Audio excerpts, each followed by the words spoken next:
Hey of Paper Lantern Writers. Welcome to our afternoon tea light. It is February 5th. I'm very glad to see you guys. It's a rainy day where I am. I don't know what it'll be like where you are, but hopefully you've got internet so you can join us here. Let's see, there we go. I wanted to tell you all about Amalie Howard. I'm so excited to chat with you guys and her about this because she and I met at the historical romance retreat a few months ago, and she's just lovely. So here is off of her website. I'm going to do the long bio for her because she has done some amazing things, and I just want you guys to know about it. So Amalie Howard was born in Trinidad and Tobago, where she spent most of her childhood with her nose buried in a book or running around barefoot, shimmying up mango trees and dreaming of travel and adventure. 25 countries later, she has traded in scuba diving with barracudas in St. Lucia, whitewater rafting in Bali, and bungee jumping in Macau for writing the adventures she imagines instead. She isn't entirely convinced which takes more guts. I couldn't agree more. An aspiring writer from a young age, Amalie's poem The Candle, written at age 12, was published by the University of Warwick Press. At 15, she was the recipient of a prestigious Queen's Commonwealth Essay Award for her short story about an old man, a tree, and a violin, among thousands of international submissions. She received distinctions in English literature, French, and general paper at University of Cambridge A-levels at St. Augustine Girls High School in Trinidad, ranking second in the entire country for modern studies. She also sang in the school choir, participated in the Steel Pan Orchestra, and played 4 varsity sports, as well as studied with the Caribbean School of Dancing for Ballet and Modern Dance and the Trinity College of Music for Piano. In Maine, at Colby College, she completed dual honors thesis for her Bachelor of Arts degree in French and International Studies with double concentrations in Economics and Western European History, graduating summa cum laude and Phi Beta Kappa honors. At Colby, she was cited for her research contribution to Professor Raphael Scheck's article, German Conservatism and Female Political Activism in the Early Weimar Republic, and his subsequent book. While at college, she sang with the Colby College Chorale, played junior varsity soccer, and was part of the Colby fencing team and stood on the Colby College Judicial Board. She also received a postgraduate certificate toward I can't say this because I am not good with French pronunciations. Maîtrise in French literature from the École Normale Supérieure in Paris, France, centering her independent thesis study on female agency and desire in the works of 16th century feminist French poet Louise Labbé. Traveling the globe, she has worked as a research assistant, account executive, branch manager, and global channel sales director on Wall Street for Fortune 500 companies. She is the best-selling, award-winning author of several novels critically acclaimed by Publishers Weekly, Kirkus, Library Journal, Booklist, and Voya. Her books have been a USA Today bestseller, a Publishers Weekly bestseller, a Kids Indie Next selection, a National IPPY Silver medalist, and a Children's Moonbeam Award winner. They've also received multiple starred trade reviews and been featured in The Hollywood Reporter, Entertainment Weekly, Cosmopolitan Magazine, Oprah Daily, Fangirlish, Book Page Magazine, and 17 Magazine. As an author of color and a proud advocate of inclusivity in fiction, her interviews and articles on multicultural fiction have been featured in Entertainment Weekly, The Portland Book Review, and Ravishly Magazine. Of multiracial descent, she grew up in the West Indies, but currently lives in Colorado with her family. Whew, I know that was a lot, but it's really fun. So please help me welcome Amalie. Hello. Hi. Hello. That was awesome. Your French pronunciation was great. Oh, great.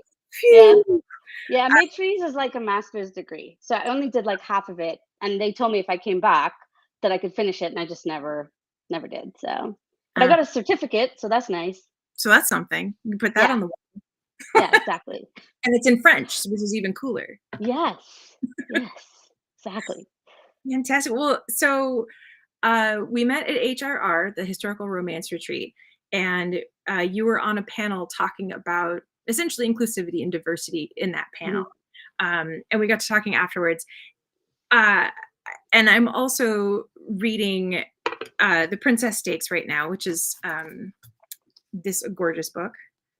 And I gotta say, of all your one of your series has this beautiful fabric striping right on the spine, and I adore it. Oh, and yeah, Swatchbooks, they did a great job. They really did. Yeah. Oh, Anne says, yeah. So many things, right? So many things. My overachiever self. Oh my gosh. And now I have like 3 kids, and one of them is like that. I'm like, stay home. Why are you going out? You're stressing me out. It's dangerous out there.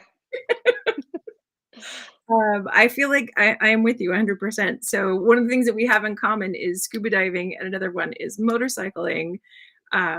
So I gotta ask, what do you ride? I ride a Harley Sportster. So Okay, I actually have one of the Nightsters, so it's like the matte black, and there's only a certain number of those made, but it's so cool because I feel like Batman when I'm on it, you that's know? Yeah. I'm not really great, and I always say, like, you have to have a healthy respect for the bike when you get on, right? I've not done a long ride. I think my longest ride was probably, like, a couple hours, mhm, up here up the Poudre River here in Colorado, and that was really fun. mhm. Oh, that's Yeah. cool. That's What really about you? What do you ride? I actually, sold my bike, but, I guess it was a year and a half ago, my husband and I so my husband also, um, guides motorcycle tours. That's actually when we first met, we were both working for the same motorcycle touring company up in Oh, Alaska. that's cool. Yeah, and so at the time, I had a Kawasaki, so I've always rode sport bikes, but Mm. the for the business, we had Harleys and we had dual sports, and so, um, a year and a half ago, my husband and I rented their BMWs and rode from Alaska down to Portland, and it was Wow. glorious. It was so good. I'm, like, super impressed because I'm terrified to even go on the highway here in Colorado. I mean, our speed limit's 75 and people just drive like maniacs, so it's like yeah, that's really cool. Yeah, Wow, what a great ride. well, I mean, especially in Alaska where there's just not that many people, so we don't it's not Yeah. to me, like, one of the other reasons why I sold the bikes is that we moved away from Alaska, and there's just too many people in the lower 48. It's just so like, Yeah. I'm No, it is, yeah. things, but I'm a big fan of staying just off major roads, like, I like to go on quieter roads to enjoy, like, the scenery, and that's nice. But, yeah, like Anne said, super healthy respect for bikes. It's like, if you're not I mean, it weighs 500 pounds. It's not like I can pick it up yeah, if yeah, I, lay it down, so let's uh, not lay it down. yeah. So have you laid it down? No. Oh, actually, okay, funny story. So when I got it and it was delivered to my house, and we lived in New York at the time, my husband and I. And I went to this, the Harley shop, and the guy's like, I was like, I'd like a 280cc, which is like a very little engine. And he's like, no, you're not getting that. And I was like, why? I want a little bike for me. And he's like, nope. He sold me a 1200cc. That is a big engine. That's right. But he said, you're going to grow into it. You'll grow into it. And I was like, okay. So delivers it to my house. Bike shows up. My husband's like, he's ridden bikes his whole life. He has a Super Glide. I think that's what it's called. Yeah. Yeah. And so he drops the bike off and he's like, take it down the road for a spin, take it down the block. And I was like, I don't want to. He's like, take it down, go ahead, it's your bike. I was like, okay. Idiot. I held my breath the entire way down and the entire way up. And when I came back to my house, I fainted. And the whole thing went sideways onto my lawn. Uh-huh. Luckily, the bike wasn't hurt. I wasn't hurt. I like fell off of it. I don't know if but I don't even remember tipping it over. So but Um, yeah, never put it down on a road or with another vehicle, so that's small mercies. at least you stopped before you fainted. Like, good Oh, on you. for sure. No, no, no, I literally parked it. I think I took a breath and I just went, "Ooh," and it was, like, falling in slow motion, like, Oh my goodness. I know. Wow. Uh, Yeah. oh, Anne says, "Fainted? Are your kids learning to ride?" My 2 of my sons wanna take the class next summer, so one's 16 and one's 18. So, and the older one, he's more interested in sport bikes like you, so yeah. We'll see, safety first. Yeah. Well, I gotta say, I took the course too. I thought that was pretty good. I started on a Ninja 250. That's what I started on. So, and I did lay it down. I was going 50 miles an hour around a corner. So Yeah. that's that's what I did. Yeah. Yeah, it was an adventure, and if this were an interview about me, I would tell a story, but it's not, so I'm gonna not tell a story. But if I see you at a next conference, then I'm totally gonna we need to have a glass of whatever and, Yeah. talk Awesome. talk stories. Um, and Jonathan says, "Hello. Hi, Jonathan." Hello. Oh, Jonathan is in England, so that it's late for him. Hi. Oh, nice. Hopefully you have a nice evening drink if you drink anything. It's like 8, 9 o'clock. Is that Yeah, what you mean? yeah. So let's get back to books. Let's talk. That's what we're here for. So let's talk about historical fiction. So, along with the motorcycles and the Patty, the scuba diving, um, so I'm going to reference the one that I know, the Princess Stakes. So, Princess Sarani, Mhm. this lovely person here. So she is skilled with her knives. And so I think it's really interesting that you are a person who is um, very adventurous yourself. And so, of course, you are writing both your hero and your heroine are adventurous people. So you've also written, so I'm going to pop up some graphics here too. You've not only written historical romance, you've also written YA and sci fi. Mhm. So this seems to be a running theme for you. So you clearly have a lot of adventure happening everywhere you go. Are you You gonna? mean a love for danger? Like, is that what you're trying to say? Why do you like to put yourself in these situations? Yeah, I mean, I like writing exciting things. As writers, we all kind of want to immerse ourselves into our characters' adventures, whether that's, fighting with swords and stuff. And I mean, even like, I did fencing in college, but like some of the stuff is different if you're like fighting with two weapons versus one. And YouTube is an excellent resource for that. Anything online to go look up, and you can see videos of how people perform in an actual fight. So I think we're in a better spot now, especially writing about stuff that you might not have tried. Um, I mean, yeah, like when I jumping out of a plane, for example, right? I think I wrote about it before I actually did it because it was in the Almost Girl, which is a young adult sci-fi, and she does jump out of a plane, but she's a cyborg. She's not gonna die, but me, I'm not a cyborg, so jump out of the plane, and nobody tells you that those straps they put on your thighs, especially if you have thick thighs like me, they hurt. They hurt a lot. Yep, when that wind gets you and the parachute opens, yeah, it's not fun. Mm. I had bruises for a long time, but it was good. I think that was a one and done experience though. A lot of people are, they love skydiving. Nope, just once for me. All right. Yeah. Well, I got to say, that is the one thing I have a thing about heights now as a grown up. I didn't have it as a kid, but as an adult, like if you get me real high up and I look down, I'm like, oh yeah, no, thank you. No, I could have probably done that when I was like 15, but now, no. Yeah. Now my son is like, can you go with me, mom? I'm like, no, I can't.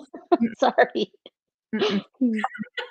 So I also want to pop up this, and I was entertaining myself earlier today by the fact that there's like this little tiny sliver, so you can see us through it. But these are your historicals. So again, I just want to show everyone how many you have here. And Beast of Bestwick, so it's the red one in the center. I liked lining up the reds there. That has been on so many people's lists of like, oh no, this is the book you need to read. So, I mean, it's been on my Kindle. It's sitting on my Kindle, and it's like the promise. Like I will get to you. I will. I promise. But do you have a favorite out of any of your books? Like that is the one that people point to. But do Yeah, you? I think it's my biggest reviewed book, which is awesome. And it's Beauty and the Beast meets Taming of the Shrew. So it was part of my like fairy tale slash Shakespeare series. And I really enjoyed writing it because they were both, you have the guy who's like the grump, the beast, the grouch, and then you have, instead of like Belle, who's very sweet, although she does have a backbone a bit, you have this kind of very temperamental, loud woman who's out to kind of protect her sister, and that's her only agenda. And they butt heads a lot, which I love because when you have any kind of tension like that, it translates into nice bedroom tension, so that's awesome. Yeah, But yeah, I mean, I don't have a favorite. I think I get fed up of books after a certain point of editing, like most of us do, when you're like, I can't read this anymore. I'm done. And then, obviously the book that's coming out is always the like one you promo and is, kind of like your child that's doing well. I mean, I don't know, your baby that's like, yeah. out there. But yeah, I don't think I have a favorite one. I like them all. So I just popped up the list of the books that are just going to be out this year. So how do you have a favorite when you've got three that are all all here? Yeah, I mean, Queen Bee is awesome because it's my, it's a YA. It's with a new imprint called Joy Revolution. So this book, and it's I'm going in the middle, and it's the cover is amazing. Like it's just so, Yes, yeah. there's a lot of representation in it. It's the imprint is an imprint that features stories, with including people of color, written by people of color. So it's really all about being inclusive, seeing yourself on the page, and I'm so proud to be part of it. So I'm excited about that a lot. I'm also excited about the Pride Not Prejudice anthology because hello, Pride, Antho, and it spans the board in romance. So with some really great authors, Kerrigan Byrne is kind of like the organizer and the star of that, and I love her to pieces. Kristen Higgins is on there. I think Ruby Dixon's on there. So a bunch of really great writers, and it's also my first sapphic romance, historical romance. So I'm super excited about that one. Very I'm cool. quite in love with that story at the moment now, so you know, I'm excited for that. And then Never Met a Duke Like You. That's the sequel to or the second book in the Taming of the Duke series, which is Always Be My Duchess, came out last year. So that one's, they're based on 90s rom-coms. So the next one's Clueless, which we know is a take of Emma, Yeah. but Emma and Clueless are completely different because one is a little more like, I want to say younger and more flighty because it's based on the same concept. So it's like historical to contemporary to back to historical. I Yeah. don't know. I do feel like the original Emma is a little more conniving, more Yes. manipulative, where I feel Yeah. like the Clueless version, she's a little Yeah. more she's She's trying to oblivious. Yeah, yeah, no, she's oblivious. She's like clueless. And I love that. I love that she's the girl that's everybody thinks is flighty, but she's secretly really smart. And she's also very caring, but she's afraid to put her own self out there. So, I'm hopeful that it's going to, if I'm saying I'm writing a retelling, I don't want it to be of like Emma. I prefer Clueless because I think you're absolutely right. It does lean more towards that type of heroine.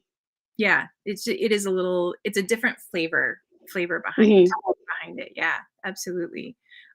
With these gorgeous ones, I also wanted to talk about you have this whole series that is co-written. Yes. So I have never co-written a book before, and I would love to hear how that even functions. Like, how does that what what happens? I mean, if you want to co-write, I say co-write. Co-writing stuff is super fun. I would say like I did it with a really good friend of mine. So we'd already like been in like beta groups and we've been friends since like I want to say 2010 probably. And so it's Paige Morgan. She wrote for YA. She wrote the Beautiful and the Cursed series, which is about gargoyles. So good. And then she writes as Angie Morgan. So her pen name for romance is that. But she and I, like, we were both embroiled kind of in YA contracts, and back in 2012, like, YA contracts were very strict about when books could be delivered, what you could write in, what the window was that you could publish, and she and I just were so stressed out about, like, delivery and editing, how that can get, and we started this Google Doc where we're like, "Let's joke around about manly marquises or, like, dashing dukes," or all the alliteration. And we opened this Google Doc and we just started writing the story. And we finished in a month. And then we're like, this is actually not bad. Let's see if our agents like it. And we sent it off and they were able to sell it to Entangled. And we wrote 7 books with them. Wow. I mean, So the first series was 4, and then the next were 3. wow. Yeah, the ones on the right. Yeah. Yeah. That's pretty cool. So my Rogue, My Ruin is kind of like a Robin Hood type historical romance. My Darling, My Disaster is Anastasia. Um, and the next one is also kind of like a take on Anastasia, but a little more. I want to say the hero is like an age gap, a little different. And then the last one, My Surrender, that was awesome. That was like our first Scottish romance. And then, of course, we spun off into a whole new Scottish series, which was super Yeah. fun too. And I do want to reassure everyone that I know that I have cut off the Sweet Home Highlander's head, but he doesn't have a face. So I felt okay doing that. She's like, "You could just watch the body, like, what do you need his face for?" I mean, considering how many movie posters have been out, Uh, right? you're so shady. I'm gonna call it your shadiness. You're like, watch this man's chest. You don't need his face. He doesn't have one on the cover. It's not Uh, fair. It's not my fault. So after all of this, you with the 90s rom-com, the Pride Not Prejudice, which actually I've heard some interesting things about that too. I would love to hear your take on that. That'll be my next question. And always Queen Bee, what is next? Like, what are you still gonna stay in historical? Are you gonna go back to sci-fi YA? Like, what are you doing? What are you working on right um, so the Queen Bee series, there's another book after that. So that's YA historical, and then I am possibly going out next with a romantasy, so fantasy romance. now? Yeah, tell me. Which I've always loved writing. Fantasy is my kind of jam, but yeah, I've never done adult fantasy romance. So I'm excited about that. That's my next thing. So are you So thinking like a fingers Jack crossed. or Armand Trout, Sarah Moss kind of style, kind of? Yeah. Hmm. I will Yep. definitely I will definitely be reading that. Better Thank you. Yeah, I mean, I love, and it's a, I'm excited about it. I hope somebody wants it. So we'll see. oh, And then sticking in historical. Hopefully, I know I have another book after Never Met a Duke Like You with Forever, and then my next book with Choice Books.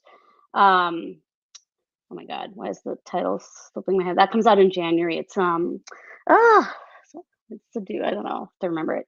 yeah, that's okay. You have a lot of Mm, titles, so I yeah, mean, I'm like, I don't know what it is, but yeah, my next Source Books book, which is about smugglers, and I'm so excited about it, is comes out in January 2024. fantastic. That's great. So, the Pride Not Prejudice. So the thing that I had read, I think it was on one of the Facebook forums. I think it was the League of Extraordinary Historical Romance Authors Facebook page. I think it was there that they were talking about how that you guys don't even have an arc yet, and there was already people panning it on Goodreads. They were already saying that they had read it and that it was terrible or something like that. Oh, yeah, no, that was, Kerrigan had posted that, yeah, in the league. I'm one of the admins there. It the it was hilarious. I hate when people, sometimes they get on things where, you know, look, once the book is out there, we all know this as writers, it belongs to the readers, and we stay out of that space. But in this case, this woman, I don't know who she was, wrote a review for a book that doesn't exist. I Mhm. hadn't even written my story when she wrote that review, so I don't think they had any stories. I just sent mine to the editor a week ago. Yeah. So I don't know what she was reviewing, and told the publisher that she had gotten the stories from someone. I don't know who'd send her the stories. They weren't A lot of the authors hadn't submitted stories yet. That's so So I don't know what that was based on. And it was upsetting because, it sets a bad tone, especially when we want to lift up marginalized communities, and, you know, writing about supporting, the Pride Month with this type of anthology is awesome. Like, I just really, if there was truth in it, I'd be like, okay, you say what you want, but yeah, I don't know. I don't know what book she got, but I know from the publisher that it wasn't this anthology. yeah. It's just so weird. It was very strange because I don't understand how you can review something that doesn't isn't out yet. It's not out yet. It's not even written. Like, Yeah, it's Kerrigan hadn't written her story. I hadn't written my story. A bunch of the others hadn't written anything. Our due date to deliver the stories is March. Like, okay. and she was reviewing it back in, like, November or whatever it Yeah, was. I don't know that's what I mean. I don't know what she was reviewing. I really do hope though that people give it a chance because, I feel like uplifting any kind of marginalized story in this, space and community is really important Yeah, yeah, agreed. because it is love for everyone. So, Mhm. So a lot of your work, I mean, well, obviously, how do I even start this conversation? So, because it's such a big topic. So a lot of your work is on inclusivity and diversity, and being an author of color, you obviously, I mean, it is spectacular to have not just the same models on the cover of the book over and over again. Um, I don't know. I don't know. It's like I don't even have a question to ask. I just want to hear you talk about it. I love hearing it. I mean, as a reviewer and a obviously avid reader, I get tired of reading basically the same book. The Yeah. virginal Snow White character who is perfect in every way, but for whatever reason can't find her man, or I I'm mean, publishing is shifting, right? And hopefully the people that are, there's the people in traditional publishing are buying more books by people of color in different communities, right? When you have you have this push towards like having more inclusive fiction, and the amount that is being bought by publishers is very small, it's just going to be a very slow shift. So the few books that you have an entire um, you know cross section of people looking for themselves on the page, and you don't get it because one story cannot handle the weight of all representation. You totally. need many stories to do that. So, and then with independent publishing, that's even better because people who say, I don't want to go the traditional publishing route, they go ahead and say, come read my stories. And their stories are, diverse, they're inclusive.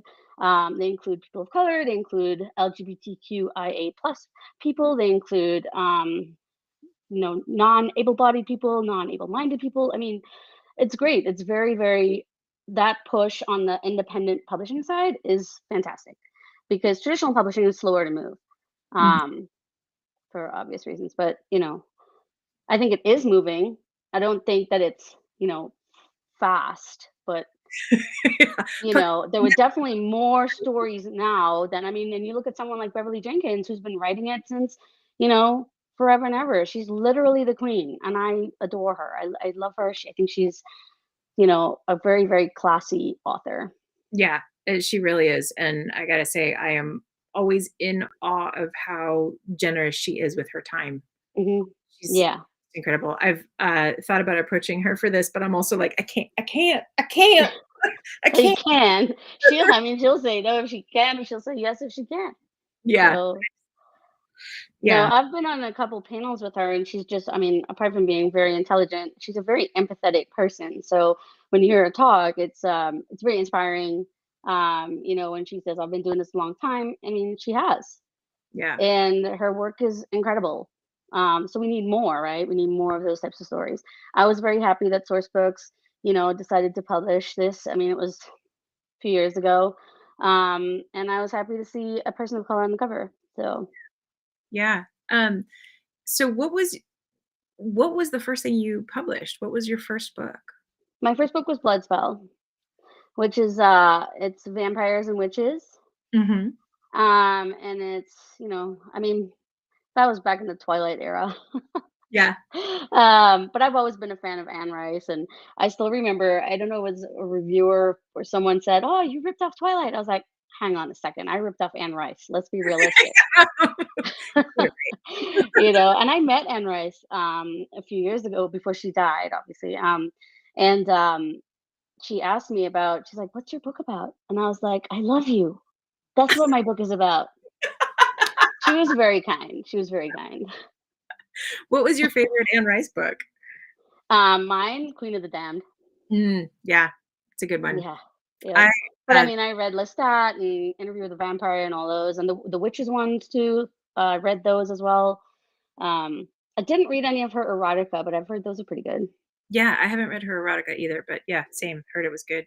I read Lestat, and that I thought was fantastic. I was in the MFA program, and I was reading it, and someone was like, "Bleh, bleh, bleh," and trying to, because sometimes I feel like that's what MFA programs are for, is so that you can feel superior to other people. I shouldn't say that. Sorry. That was, not saying nice things. I She's like, apologize. erase, erase. Yeah, go back. Don't press send. And, Lestat I thought was fantastic because he's such an unreliable narrator, and reading an entire novel by this incredibly conceited, unreliable Oh, narrator. he's a narcissist, like the narcissist of vampires. So fantastic though to read, and to read this just force of a character, who you know the entire time is just a terrible, terrible soul. Like, Yeah. you are not good. But think about it though, right? You have like authors that write these villains really well. And that's one of my like jams right now. I love villain romance, monster romance. I don't care. I love it. But an author that can write that well and make you root for them, even though you know they are so bad. It's pretty awesome. And then it also makes you think, right? Because here's the story. So when I watched The Walking Dead for the first time, Yeah. I was like, I'm going to be such a great person in the apocalypse. People will be welcome to my house. And then I realized The Walking Dead taught me that I was a terrible person because no one is allowed in my house. I will be the guy saying, "Get off my lawn! You go get eaten by by the zombies. Don't come in here." Because I remember thinking, I saw, well, spoilers. I mean, it's so old, but when Dale got eaten, I was like, I was rooting. I was like, Dale needs to go. He's awful. And then he got killed, and I felt horrible. And I was like, "You are a terrible person, Amelie. Terrible person." So would you be the one who would, leave him, handcuffed to a pipe to get eaten, or would you just I exile him? feel like this is a trap.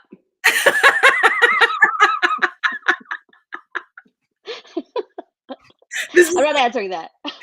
this is your moral I positivity. know. If I say I would, what does that make me? If I say I try to help him, I'm just not smart. I don't know. No, but he was legitimately a bad person. Like, it's one thing to be bad to I feel like the whole moral question is like so hard sometimes, but I love books that make you think about what you would do in that situation. That was like, the whole thing with The Walking Dead. I thought that I would be this welcoming person, and then the show made me like, no. It made me realize that I'd be like, "You're not coming to my house," kind of deal. I don't know. Very bizarre. Oh, I think you're frozen. Or am I frozen? having Oh, a hard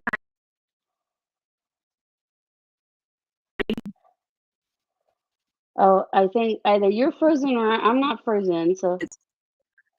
There we go. oh, I'm still here by myself. Hello, everybody. I'm waiting for Edie. There Oh, there she is. Hi. woohoo! Yay! Sorry. We're That's having all a right. storm, so I live in a rural area, so I'm never sure. That's all right. No, no, no, you're good. I was ready to go murder my children and be like, "I told you guys I was on this. Get off the internet." But anyway, I There we saved go. them. Yeah, you saved them. See? You saved Yeah, 3 lives. there you go. See, really, really, I'm a hero, is really what you could say about Yes, exactly. There we go. Okay, yeah, that was probably me. It was probably my internet because it is stormy here today, and I live in the mountains, so I have terrible internet. That's all right. You're good. You're Yeah. back now. That's what counts. But yeah, you were saying that you love books that explore that moral relativity, and I gotta say, I completely agree because you're always stuck like, "Ooh, what is the right answer? What is?" Yeah.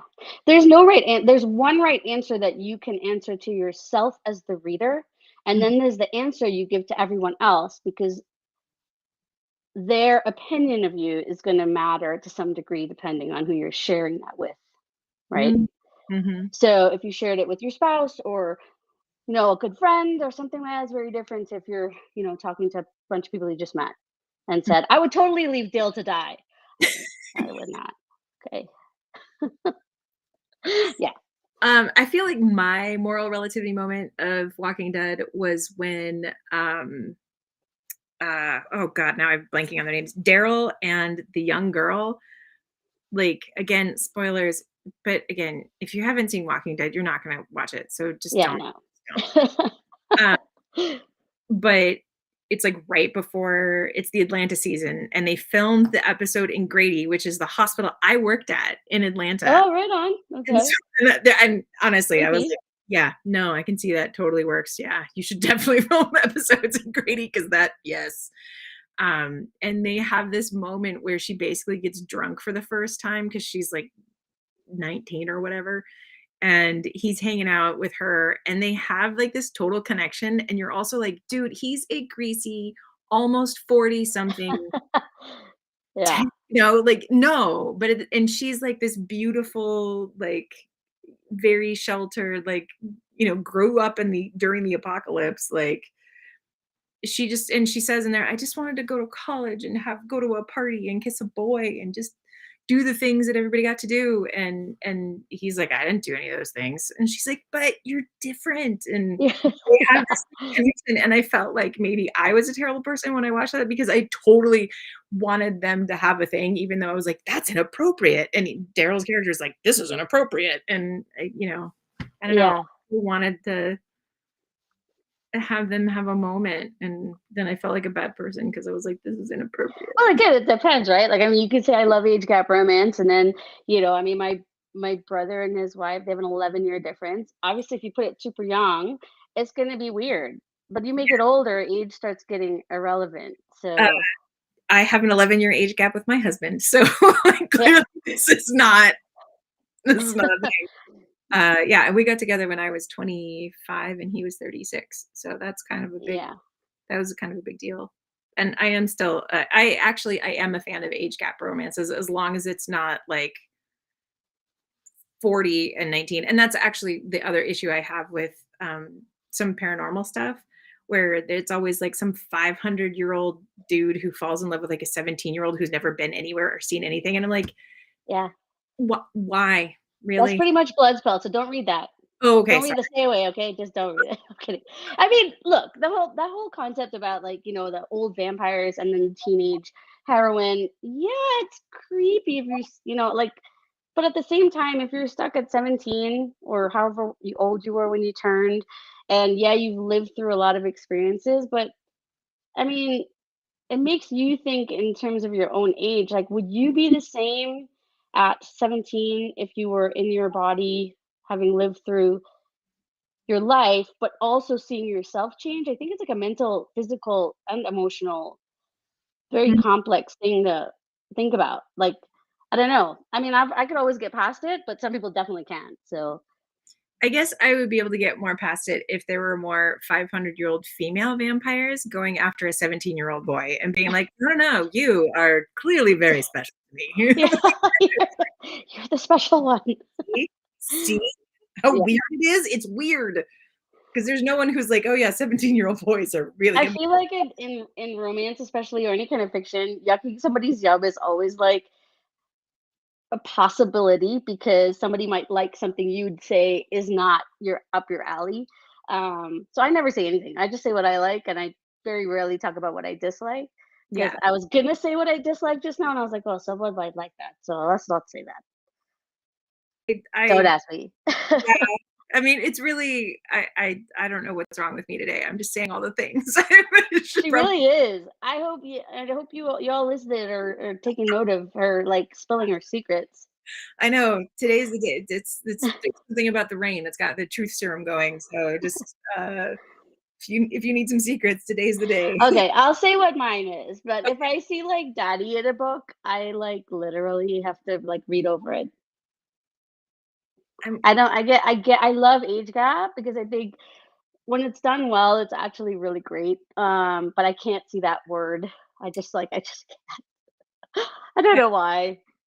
I'm with you on that. I have a hard time with that. I have a hard time like I get that there are some people who have power dynamic things that are okay with them, but that is one that I find too weird. Yeah, I just can't. And then my other one that I mean, I've read a few white shoes that again, written by very talented authors that are very well done. But I'm a very jealous person, so I can never see myself where I have to share with anyone. So Yeah. I don't know. I mean, again, it depends on how the story is written and all the emotional connections in addition to having how do you handle more than four guys? Like, but I saw this TikTok where this girl This I don't know what she was doing, but she was doing diagrams. I was dying. I was dying laughing. She was drawing diagrams of a book that she'd read, and people were like, "We don't understand how this is possible." I don't know. TikTok is very entertaining. Yeah, that's true. It is. Uh, although, yeah, can we like if you decide to do another vampire book, can we have a 500-year-old female vampire? Can Yeah, we do I that? find that extremely hot also. Somebody Yeah. needs to do that. Wait, I'm sure somebody's done it. I know. I mean, I don't know. aside from Queen of the Damned, like Yeah, what I don't know. Now I'm gonna go look for that. yeah, I'm interested actually. I'm very interested in that because I get the whole like men with power, and I mean, obviously, we both write historical romance. That is like the basis of the entire genre is that you have men with power. And the women are negotiating that, whether they can find Yeah, power themselves through their titles, their birthrights, through other yeah, means. Like, yes, get it with it. I write it too.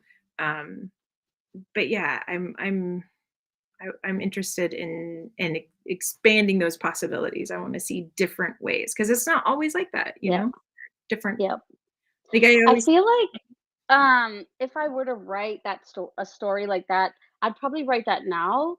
I think when I started out as a writer, I was really into watching like, Interview with the Vampire and those types of shows. So it was about um kind of inserting myself into the heroine character and having a vampire boyfriend that is this very powerful paranormal creature.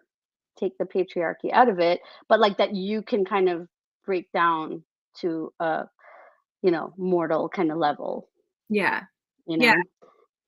Well, and I think I mean, I'm with you because I mean, same here, and it's just I think after, I review for Historical Novel Society, and, after writing so much, I read a ton, and just after so much exposure to what feels like after a while, like a lot of the same stories, like you're looking Yeah. for the fresh perspective. You're like, "Yes, please. I want something different." And I think for me anyway, as a reader, I want stories where the heroine is from Jor, from India, as opposed Mhm. to from, I don't know, Chadwick or Yep. whatever. Like, I Yep. want please give Yep. me something different. I want different things, and yeah, but No, I want that too because, like, even if you look at, the stories that we write with, women and whether it's Regency or Victorian England, you look at women outside of those countries, especially in the East or even in the West Indies, and they are very intrepid, very smart women who have power and they've taken power. So it's just really interesting. ooh, Jonathan says, "She" by H. Rider Haggard. Aisha is 2,000 years old. Yes. Done. I'm writing that All down. right. Yep. Yeah. Notes. Yep. That's gonna be, Like, is it good, Jonathan? yeah, I was yeah, like, yeah, no, I'm like, listen, this TBR, yeah, I need to be like, I need to go read it and be like, yes, want it. yes. I know, right? Like, Oh no, that's putting you on the spot. Never mind. Be like, don't answer that. listen to books as He's gonna well. be like, I wouldn't have recommended it, Amalie. Said it if it wasn't good. Yeah, Yeah, I think I wanted to be like, was it like real romance? Because I need that. yeah. I I read this book and it was so well written. I can't even remember what the name of it was, but it was I realized like 70% in it was a YA. I was like, oh, I'm not gonna get anything, am I?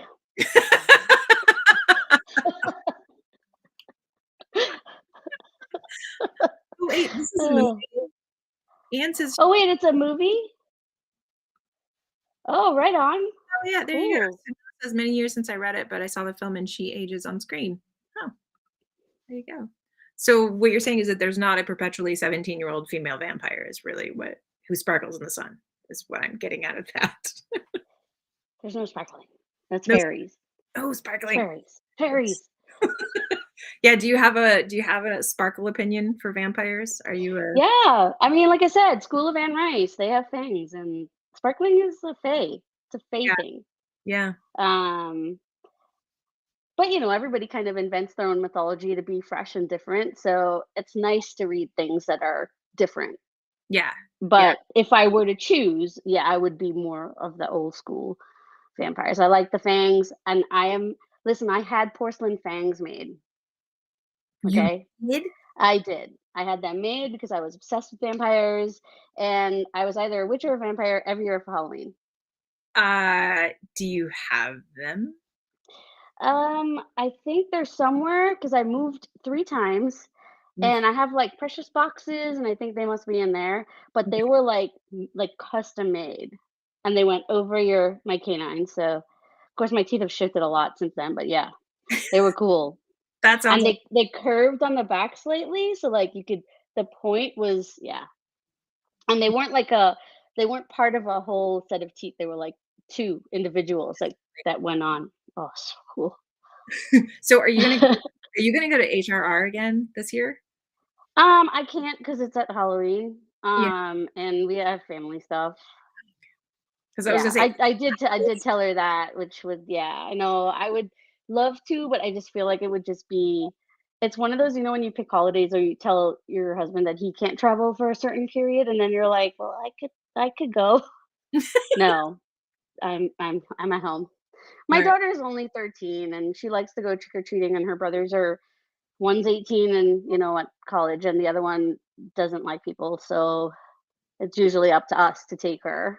Yeah, yeah. Understandable. I was actually thinking of the same thing because my guy's, he'll be 6 for next Halloween, and I was like, "Oh, man, you only get a few little kid ones," like Yeah. No. but I did already sign up to go because I enjoyed it so much last time. It was fun. It's fun to see everybody in costume. No, Oh, that was, like, I mean, phenomenal. Like, the dress up, like, was what? yeah. It was wild, like, people, like, really it was my first one, so people took it seriously, and I mean, it was really cool. Yeah, I've never that was my first one too. Yeah, I just thought it was great. When I found out that it even existed, I was like, wait, we do what?" Yeah. Well, that's what I did. I sent a note to Kerrigan, I was like, "Yo, what's this thing you're doing? Is it fun?" Yeah, and she wasn't Uh, there that last year either. no, she has had a tough year. Yeah. Yeah. Mm, A mm. lot of people cut down on stuff for traveling and stuff just because of health stuff. I think as writers, I mean, mental health is really important. That's another thing, like just making sure that you're, taking care of yourself just because writing, one, it's such a solitary profession. And then at the same time, you're literally a creator of art that's putting your work out there. And it's hard not to get affected by people interacting with your art. Yeah, So, yeah. I couldn't agree more. Yeah,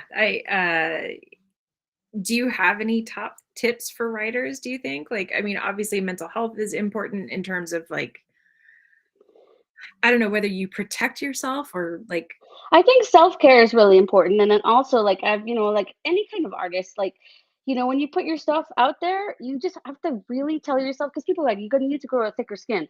I have already learned that my skin is never gonna get thicker. Like, I'm just a total marshmallow, like, I'm very sensitive, like, my therapist is like, "You're a highly sensitive person." I was like, "Thank you very much for diagnosing me."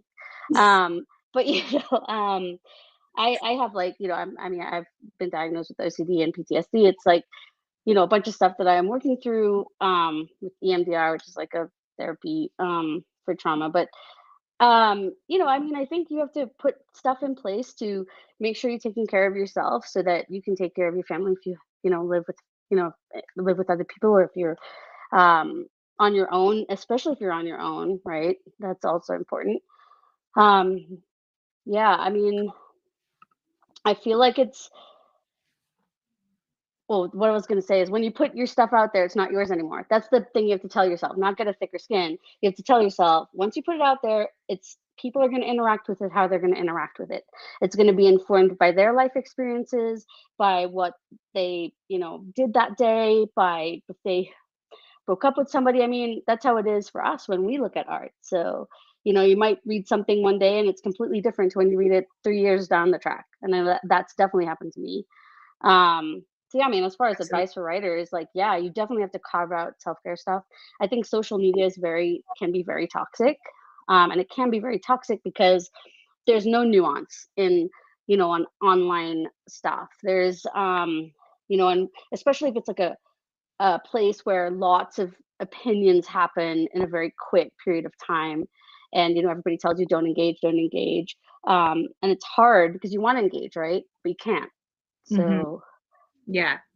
that's Yeah. another piece, like, yeah, don't engage. And that the thing is, like, with if you did something that's it's like harmful rep or anything like that, I mean, obviously the biggest thing there is to listen, to learn, and if you can make changes, do so and do it respectfully. And you know the thing is, we have to understand is we all come from different places and have different experiences, and that kind of translates into our work.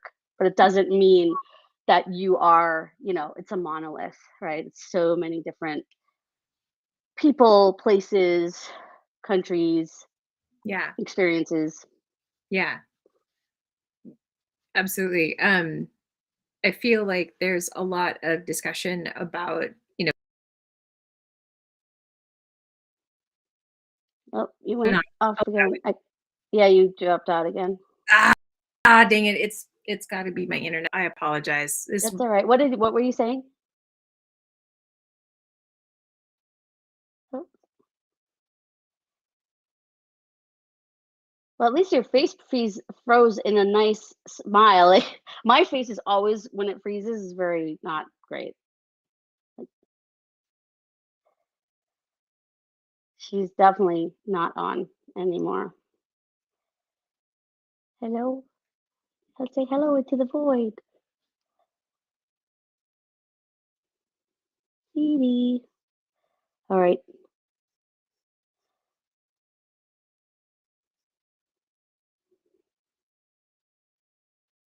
Edie, you're frozen completely.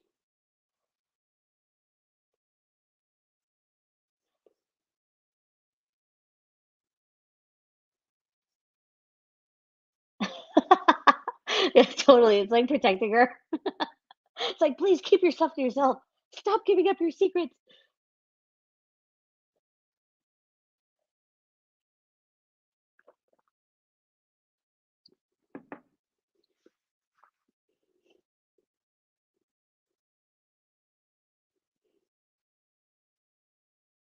I don't know if she's going to jump back on.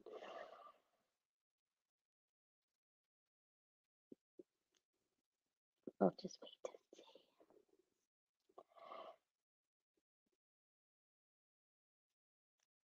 Oh, I shall just keep talking. Okay, so I guess what I was saying, about the self care. Well, she knows the self care piece is, I mean, as writers, again, yeah, you got to take time for you too, because if we don't fill the creative well, it won't be, we won't have anything to draw from.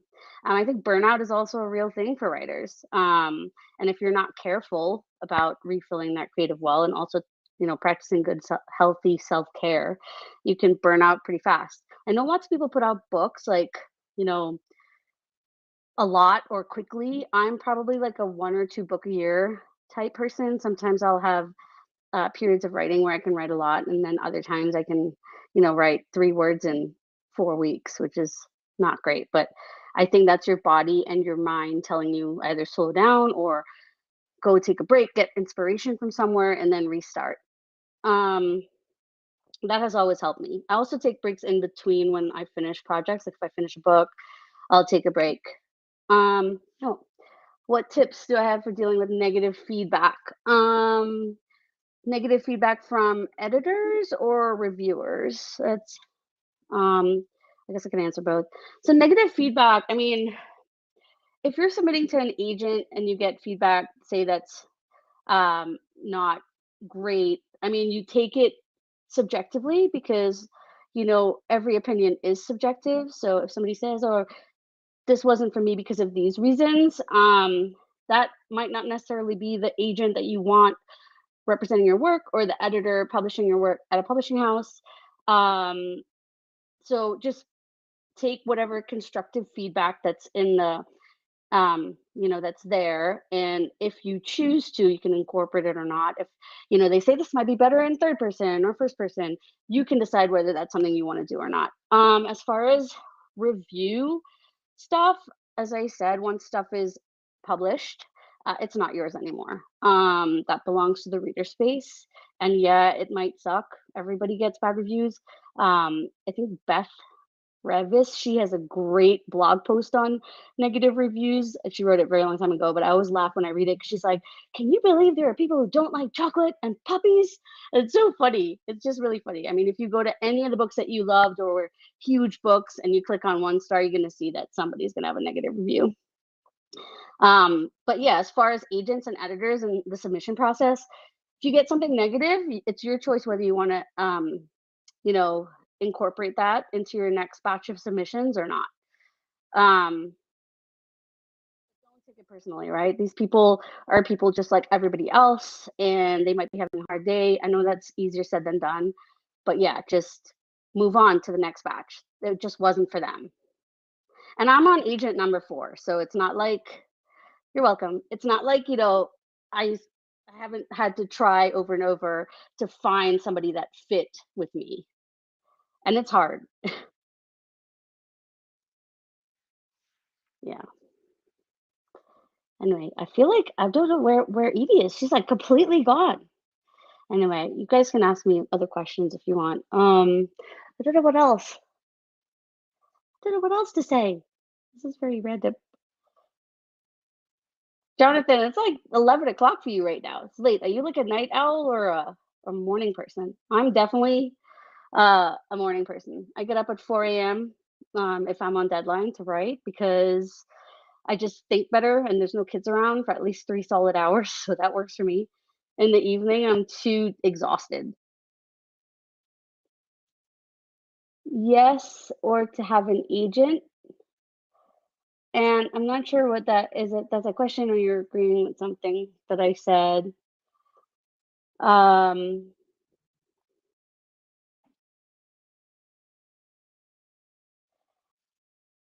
OH to have an agent. Oh, sorry. I don't know what that means. I mean, you don't have to have an agent. I mean, if you're doing independent publishing, obviously, I mean, you don't need one. Oh, the 4 a.m. club, yeah. It is it's definitely quieter and easier. Jonathan, you're a night owl. I can't do that. That's probably why you're up right now. I'm literally, if it gets dark, I'm like, oh, it's gonna be dinner time soon, and then sleep time. Okay. I mean, you don't need an agent unless you want to get into traditional publishing with the big four. Is that it now? Big four. Um, just because those houses have, gatekeeping when it comes to who can submit to them unless they have an open submissions week. Um, and that's all right. I feel like I'm talking to a void and I'm reading the chat. I'm like answering. I'm like, okay. Um, yeah, I mean, that's the only time you'd probably and if you wanna sell, like, foreign rights, they can, negotiate your contracts, film rights, they negotiate your contracts, stuff like that. But I mean, I went through a period where I didn't have an agent, I had a literary lawyer look through my contracts. That was early on in my career, though. Yeah, I'm not a night owl. I feel like it just I get too tired. Oh my gosh, I think Edie might be, like, emailing me. I'm gonna check. Nope, she is not. She's not on though, so I don't know what's happening. This is almost done in a minute. Thank you.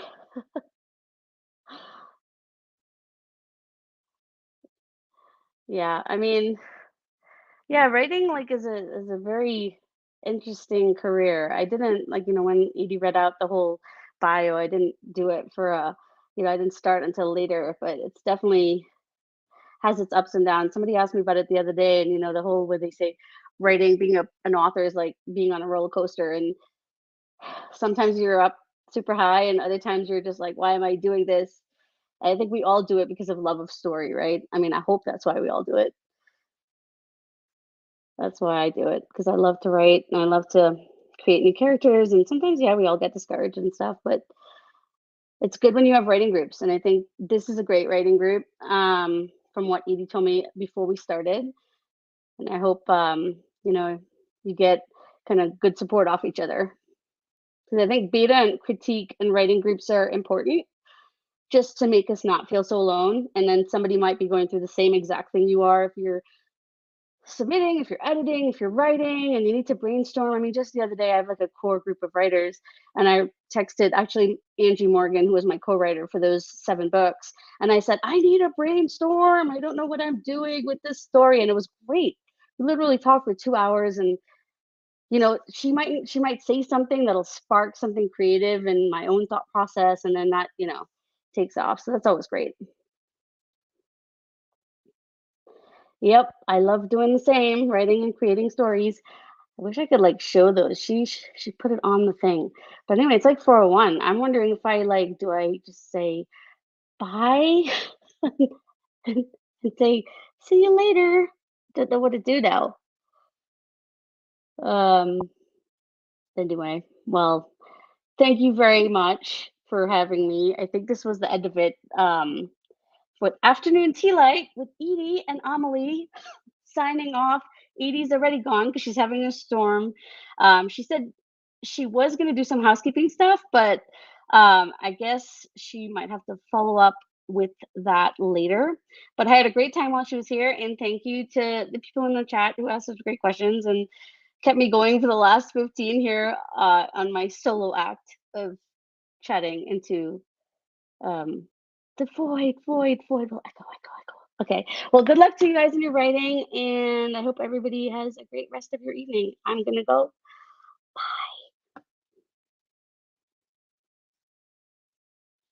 Thank you.